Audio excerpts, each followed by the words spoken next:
ప్రియమైన సహోదరి సహోదరులకు యేసుక్రీస్తు నామములో శుభములు. దేవుని యొక్క నూతనమైన కృప మీకు కలుగును గాక. ఈరోజు దేవుడు మనకిచ్చిన మాట దానియేలు గ్రంథము 4వ అధ్యాయము 8వ వచనము. కడపట బెల్తషాజరును నా దేవత పేరును బట్టి బిరుదు పొందిన దానియేలును వాడు నా ఎదుటికి వచ్చెను.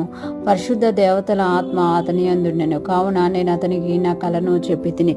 ఈ మాటలు మనం దానియేలు గ్రంథంలో చూస్తున్నాము. కడపటి బెల్తషాజరును నా దేవత పేరును బట్టి అంటున్నారు.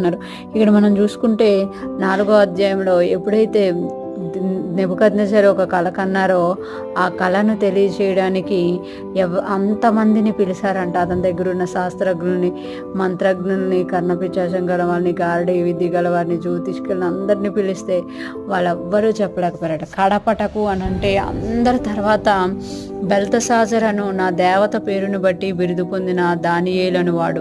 అంటే బెల్తషాజరు అనే పేరు దానియేలుకి ఆ నపుంసకులు పెట్టినట్టుగా, రాజు పెట్టినట్టుగా చూస్తుంటాం. బెల్తషాజరును నా దేవత పేరును బట్టి బిరుదు పొందిన దానియేలను వాడు నా ఎదుటికి వచ్చెను.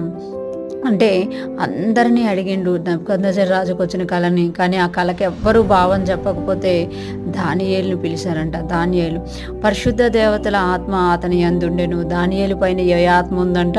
పరిశుద్ధ దేవతల ఆత్మ అతని యందుండెను. ఎందుకంటే దానియేలు ముందు కూడా నెబుకద్నెజరు రాజుకి ఒక కళ వచ్చి మర్చిపోయినప్పుడు దానియేలే దాని కళను, కళ భావాన్ని తెలియజేసినట్టుగా మనము చూడగలమాట. ఇక్కడ కూడా అదే చెప్తున్నారు.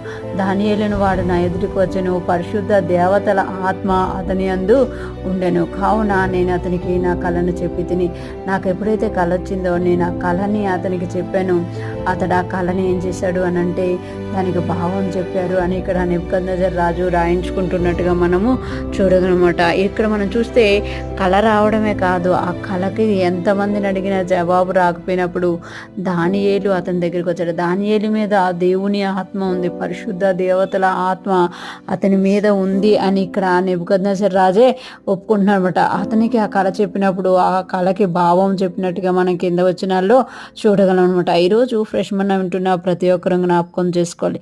అంత్య దినాల్లో ఉన్న మనమందరి మీద కూడా దేవుని ఆత్మ కుమ్మరింపబడుతుండగా మనము కళలు కనేవారిగా, కళలకు భావం చెప్పేవారిగా, ఆ కళలను వివరించేవారిగా మనం ఎదగాలన్నమాట. ఎప్పుడైతే మనము కళల భావాలు చెప్పగలుగుతామో సామాన్యులు ఎదుటి కాకుండా రాజులకు వచ్చే కళలను కూడా మనము వివరించగలిగిన వారిగా మనం ఎదుగుతాము అని ఇక్కడ దానియేలు ద్వారా దేవుడు మనకి తెలియజేస్తుంటారు. దానియేలు మీద ఎలాగైతే పరిశుద్ధ దేవతల ఆత్మ ఉందో అలాగే మన మీద కూడా పరిశుద్ధాత్ముడు ఉన్నారు కనుక మనము కూడా కళల భావాలను తెలియజేసేవారిగా ఉండాలి అనేది దేవుని యొక్క ఆశ అనమాట. ఈరోజు ఫ్రెష్ మన్నా వింటున్న ప్రతి ఒక్కరూ కూడా దానియేలు వంటి ఆత్మ కలిగిన వారమై, పరిశుద్ధాత్మను మనము కలిగిన వారమై, కళలకు భావాలు చెప్పేవారంగా, రాజుల యొక్క సమస్యలను తీర్చేవారంగా మనం ఎదుగుదుముగాక.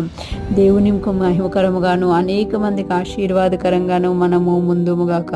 ఆమేన్.